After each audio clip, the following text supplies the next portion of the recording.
नमस्कार. श्री स्वामी समर्थ सर्वांना. आज स्वामी महाराजांनी खूप मोठी इच्छा माझी पूर्ण केलेली आहे. तर आज स्वामी पुण्यतिथी निमित्त आज आपण अक्कलकोटच्या श्री स्वामी समर्थ महाराजांचं दर्शन घेणार आहोत. संपूर्ण व्हिडिओ पहा. चला तर मग व्हिडिओ सुरू करू. आता अक्कलकोटच्या इथे पोहोचलेलो आहोत. लवकर जर आला तर तुम्ही एका दिवसामध्ये सुद्धा हे अक्कलकोट दर्शन घेऊ शकता. आणि जर मुक्कामी येणार असाल, राहण्या खाण्याची खूप छान सोय आहे.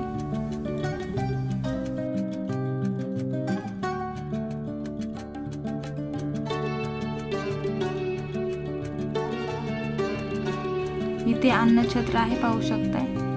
आता आपण मंदिराकडे चाललो आहोत. तिथे बाजूलाच खूप सारी दुकाने आहेत.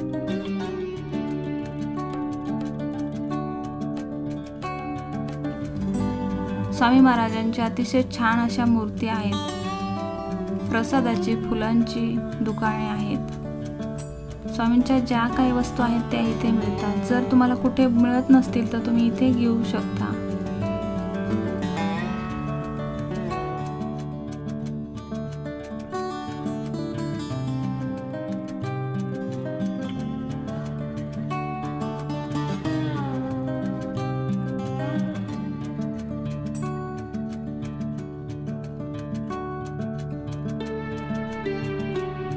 श्री स्वामी समर्थ मंदिराच्या गाभाऱ्यामध्ये आपण चाललेलो आहोत, पाहू शकताय. मंदिराचा सुरुवातीचा परिसर आहे. वटवृक्ष श्री स्वामी समर्थ मंदिर याच्याकडे आपण आता चाललेलो आहोत. पाहू शकताय अतिशय सुंदर हे वटवृक्ष आहे. खूप मोठा असा हा वटवृक्ष आहे. हा दैव म्हणते जन्मांतरी ते संचित प्रेमाण दैवत्रय कर्मे श्रीधरकारे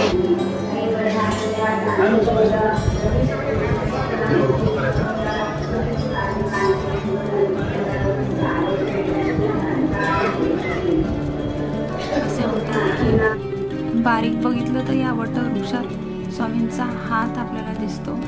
मंदिरात दर्शन घेऊन आपण पुढे आलेलो आहोत. इथे स्वामी महाराजांच्या पादुका आहेत, पलंग आहे, पाहू शकताय. आता गाभाऱ्यातून आपण पुढे गेलो आहोत. तर इथे रुद्राक्षापासून स्वामींची खूप छान अशी फ्रेम बनवली आहे. अतिशय निरागस हा फोटो आहे, पाहू शकताय.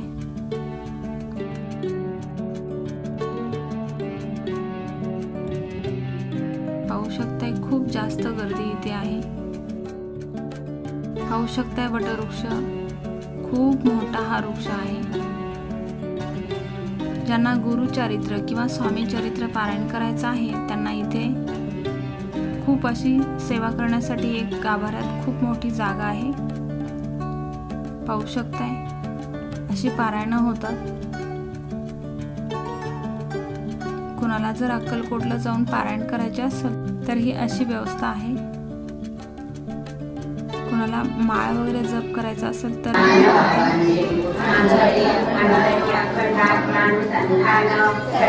वटवृक्षापासून आपण स्वामी समर्थ समाधी मठाकडे चाललेलो आहोत. आता समाधी मठाच्या इथे आलो आहोत. चोळप्पा महाराजांचा वाडा किंवा घर आता आपण पाहत आहोत. अतिशय नवीन आणि छान हे मंदिर आहे. चोळप्पा महाराजांची पाचवा वंशज असं इथे आपल्याला पाहायला मिळतं. इथे महाराजांच्या पादुका आहेत. आरतीचा मान आम्हाला इथे मिळाला. छान मंदिर आहे, पाहू शकताय. समाधी मंदिर किंवा समाधी मठ खूप छान आहे. इथे अभिषेकही केला जातो. चोळप्पा महाराजांचं घर असं म्हटलेलं आहे, पण हे पूर्णपणे नवीन मंदिर आहे. खूप दिवसांची इच्छा माझी आज पूर्ण झाली आणि अतिशय छान दर्शन स्वामींचं झालं. तुम्हालाही सर्वांना स्वामी समर्थ पुण्यतिथी निमित्त तर सर्वांनी स्वामींचं दर्शन घ्यावे यासाठी मी हा व्हिडिओ पूर्ण बनवलेला आहे। चोळप्पा महाराजांच्या वाड्याचंही दर्शन घेतलं आणि जुना वाडा आणि ही विहीर तुम्ही पाहू शकताय। तुम्ही सिरियलमध्ये वगैरे ही विहीर पाहिली असेल। जिवंत पाणी याच्यात आहे। खूप सारे पंप किंवा मोटरी याच्यात लावलेल्या आहेत, पण भरपूर पाणी या विहिरीला आहे। कमेंटमध्ये श्री स्वामी समर्थ लिहायला अजिबात विसरू नका। पुन्हा एकदा अक्कलकोटी निवासी श्री स्वामी समर्थ महाराज की जय। श्री स्वामी समर्थ सर्वांना।